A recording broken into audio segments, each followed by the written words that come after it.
തിരക്കിട്ട് കരാർ വേണ്ട, സമാധാന പ്രതീക്ഷകൾ അസ്ഥാനത്താക്കി വീണ്ടും ട്രംപിന്റെ നിലപാട് പുറത്തുവരികയാണ്. ഇറാനുമായുള്ള ചർച്ചകളിൽ തിരക്കിട്ട് ഒരു തരത്തിലും താൻ കാര്യങ്ങൾ നീക്കാൻ ആഗ്രഹിക്കുന്നില്ല എന്നാണ് ട്രംപ് ഇപ്പോൾ ഏറ്റവും ഒടുവിൽ പറയുന്നത്. ഇരുപക്ഷവും ആവശ്യത്തിന് സമയമെടുത്ത് കൃത്യമായ ഒരു കരാറിലെത്തണമെന്നും അതിൽ പിഴവുകൾ ഉണ്ടാകാൻ പാടില്ലെന്നും ട്രംപ് കൂട്ടിച്ചേർക്കുകയാണ്. ഇക്കാര്യത്തിൽ നമുക്കറിയാം, തുർക്കിയും പാകിസ്ഥാനും മറ്റുമാണ് മധ്യസ്ഥ ശ്രമങ്ങൾ വഹിക്കുന്നത്. ഇരുവർക്കും ഈ നിർദ്ദേശം ട്രംപ് നൽകിയിട്ടുണ്ട് എന്നാണ് മനസ്സിലാക്കേണ്ടത്. ഇതിനിടയിൽ ഇറാനുമായുള്ള കരാറൊക്കെ പൂർത്തിയാക്കി എന്നുള്ള നിലയിലുള്ള വിവരങ്ങളൊക്കെ പുറത്തു വന്നിരുന്നു. പക്ഷേ അതിനിടയിലാണ് ഇപ്പോൾ ഇത്തരം ഒരു നിലപാടിലേക്ക് ട്രംപ് വരുന്നത്. നാവിക ഉപരോധം പൂർണ്ണമായും അമേരിക്കയുടെ അത് ഈ കരാറിലെത്തുന്നത് വരെ തുടരുമെന്നും ട്രംപ് അത് ശക്തിയോ തുടരുമെന്നാണ് ഇപ്പോൾ വ്യക്തമാക്കുന്നത്. അങ്ങനെ വീണ്ടും പശ്ചിമേഷ്യയിൽ സംഘർഷം നീളും എന്നുള്ള സൂചനകൾ കൂടിയാണ് പുറത്തു വരുന്നത്. വി ആർ കാർത്തിക് വിവരങ്ങളുമായി ചേരും. കാർത്തിക്, നേരത്തെ ഈ കരാറുമായി ബന്ധപ്പെട്ട് ഇത്തരം പുരോഗതി ഉണ്ടായതിൽ അമേരിക്കയും ബ്രിട്ടനും അടക്കം പോസിറ്റീവായുള്ള നിലപാട് വ്യക്തമാക്കിയിരുന്നു. മാർക്കോ റൂബിയോ ഇക്കാര്യത്തിൽ ചില പുരോഗതികളുണ്ട് എന്ന കാര്യം വ്യക്തമാക്കിയിരുന്നു. ഇപ്പോൾ ഏറ്റവും ഒടുവിൽ എന്താണ് സംഭവിക്കുന്നത്? രഞ്ജിത്ത്, 60 ദിവസത്തെ വെടിനിർത്തൽ കരാറിലേക്ക് എത്തും എന്ന സൂചനകളായിരുന്നു ഇന്നലെ വരെയും പുറത്തു വന്നത്. ഇത് യൂറോപ്യൻ യൂണിയൻ അടക്കമുള്ളവർ സ്വാഗതം ചെയ്യുകയും ചെയ്തു. എന്നാൽ ഏറ്റവും ഒടുവിൽ ട്രൂത്ത് സോഷ്യലിൽ ട്രംപ് നടത്തിയ പ്രതികരണം വ്യത്യസ്തമാണ്. തിടുക്കത്തിൽ കരാർ വേണ്ട എന്ന് ട്രംപ് വ്യക്തമാക്കുന്നു. ഒപ്പം ഒബാമ ഭരണകാലത്ത് ഇറാനുമായി ഏർപ്പെട്ട ആണവ കരാറിൽ നിന്ന് വ്യത്യസ്തമായ ഒരു കരാറായിരിക്കും ഉണ്ടാവുക എന്നുകൂടി ട്രൂത്ത് സോഷ്യലിൽ അദ്ദേഹം പറഞ്ഞു വയ്ക്കുന്നു. അതിൽ ഏറ്റവും പ്രധാനമായി ചൂണ്ടിക്കാട്ടുന്നത് ഒബാമ അന്ന് ആ കാലഘട്ടത്തിൽ ഉണ്ടാക്കിയ ആണവ കരാർ അത് വലിയ തോതിൽ ഉള്ള പണമൊഴുക്ക് ഇറാന് അവസരമൊരുക്കി, പണം നേടാൻ ഇറാൻ അവസരമൊരുക്കി, അത് ആണവായുധം നിർമ്മിക്കാൻ അവസരമൊരുക്കി. അത്തരത്തിൽ ഉള്ളൊരു കരാറാവില്ല. ഉചിതമായതും ദീർഘകാല അടിസ്ഥാനത്തിലുള്ളതുമായ ഒരു കരാറായിരിക്കും. തികച്ചും വ്യത്യസ്തമായ, ഒബാമ കാലഘട്ടത്തിൽ നിന്ന് തികച്ചും വ്യത്യസ്തമായ ഒരു കരാറാകും ഉണ്ടാവുക എന്നാണ് ട്രംപ് വ്യക്തമാക്കുന്നത്. എന്തായാലും ഇറാൻ US സമാധാന കരാറിൽ അനിശ്ചിതത്വം തുടരുകയാണ്. ഇക്കാര്യത്തിൽ തിടുക്കം വേണ്ട എന്ന നിലപാടിലേക്ക് US പോയത് എന്തുകൊണ്ട് എന്ന കാര്യങ്ങളിലടക്കം പലതരത്തിലുള്ള ചർച്ചകളുമുണ്ട്.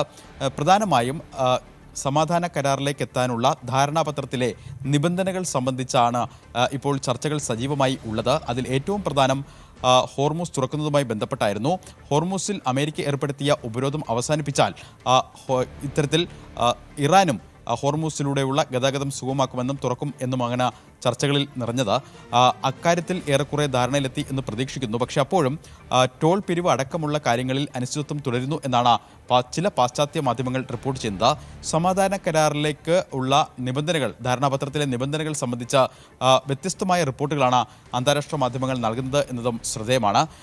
ആണവ വിഷയങ്ങളുമായി ബന്ധപ്പെട്ട ചർച്ചകൾ നടന്നുവെന്നും സമ്പുഷ്ടീകരിച്ച യുറേനിയം അത് ഇറാനിൽ നിന്ന് പുറത്തേക്ക് കൊണ്ടുപോകും എന്നതടക്കമുള്ള കാര്യങ്ങളാണ് പാശ്ചാത്യ മാധ്യമങ്ങൾ റിപ്പോർട്ട് ചെയ്യുന്നത്. എന്നാൽ ഇറാൻ മാധ്യമങ്ങൾ, ഇറാൻ്റെ ഔദ്യോഗിക മാധ്യമങ്ങളും അതോടൊപ്പം തന്നെ ഇറാനോട് ഔദ്യോഗികമായി നിലപാട് പറയുന്നതിനോട് അടുത്ത് നിൽക്കുന്ന മാധ്യമങ്ങളും ഇക്കാര്യം നിഷേധിക്കുകയാണ് എന്നാണ് ഏറ്റവും ശ്രദ്ധേയം. മറ്റൊന്ന്, ഏറ്റവും ഒടുവിൽ CBS ന്യൂസിൽ പുറത്തു വന്ന റിപ്പോർട്ടുകൾ അനുസരിച്ച് ഒരു കരാറിലേക്ക് ഉടനെത്തിയേക്കാം. ഇപ്പോൾ ഇറാൻ നേരിടുന്ന ഒരു പ്രതിസന്ധി അവരുടെ പരമോന്നത നേതാവ് മൊജ്തബ കബനിയുമായുള്ള ഒരു കമ്മ്യൂണിക്കേഷനാണ്. അദ്ദേഹം എവിടെയാണ് ഉള്ളത് എന്നത് വ്യക്തമല്ല. വളരെ ചുരുങ്ങിയ ആളുകൾക്ക് മാത്രമാണ് അദ്ദേഹവുമായി ആശയവിനിമയത്തിന് ഈ ഘട്ടത്തിൽ സാധ്യമാകുന്നത്. അതുകൊണ്ടാണ് ഈ കരാറുമായി ബന്ധപ്പെട്ട് കരാറിലേക്ക് എത്താൻ കാലതാമസം ഉണ്ടാകുന്നത് എന്ന തരത്തിലുള്ള റിപ്പോർട്ടുകളും പുറത്തു വരുന്നുണ്ട്.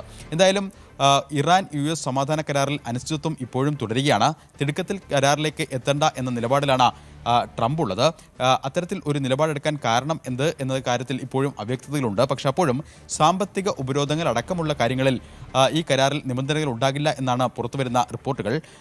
ആദ്യഘട്ടത്തിൽ 30 ദിവസത്തെ വെടിനിർത്തൽ, ഈ കാലയളവിൽ ഹോർമൂസിലൂടെയുള്ള ഗതാഗതം സുഗമമാക്കുക, അതായത് അമേരിക്ക ഏർപ്പെടുത്തിയ നാവിക ഉപരോധം പിൻവലിക്കുന്നതിനനുസരിച്ച് ആ പിൻവലിക്കുന്ന മുറയ്ക്ക് ഇറാനും അവരുടെ നിയന്ത്രണങ്ങൾ മാറ്റും. എന്നാൽ ടോൾ പിരിക്കുന്നതുമായി ബന്ധപ്പെട്ട കാര്യങ്ങളിലും ഹോർമൂസിൻ്റെ പരമാധികാരം ഇറാനിൽ നിലനിർത്തുന്ന കാര്യത്തിലുമൊക്കെയുള്ള അവ്യക്തതകൾ തുടരുകയാണ്. മറ്റൊന്ന്, ഇറാനുമേൽ അമേരിക്ക ഏർപ്പെടുത്തിയ സാമ്പത്തിക ഉപരോധ കാര്യങ്ങൾ സംബന്ധിച്ചാണ്. ഈ സാമ്പത്തിക ഉപരോധ കാര്യങ്ങളിലാണ് ഒരു അനിശ്ചിതത്വം നിലനിൽക്കുന്നത് എന്നാണ് ഏറ്റവും ഒടുവിൽ ട്രംപ് ട്രൂത്ത് സോഷ്യൽ പങ്കുവച്ച പോസ്റ്റിൽ നിന്നും വ്യക്തമാവുകയും ചെയ്യുന്നത്. അതായത് ഒബാമയുടെ കാലയളവിൽ ഉണ്ടാക്കിയ കരാർ അത് വലിയ തോതിൽ പണം സമാഹരിക്കാൻ ഇറാന് വഴിവെച്ചു എന്നാണ് ഈ പോസ്റ്റിൽ ഒരു വിമർശനമായി ഉള്ളത്. സ്വാഭാവികമായും അതുമായി ബന്ധപ്പെട്ട കാര്യങ്ങളിൽ അനിശ്ചിതത്വം തുടരുകയുമാകാം. നിരവധി അനിശ്ചിതത്വങ്ങളുണ്ട്. ഇതിനിടയിൽ ഇന്നലെ കൂടുതൽ വാർത്തകൾക്ക് news 18 Keralam YouTube channel subscribe ചെയ്യുക.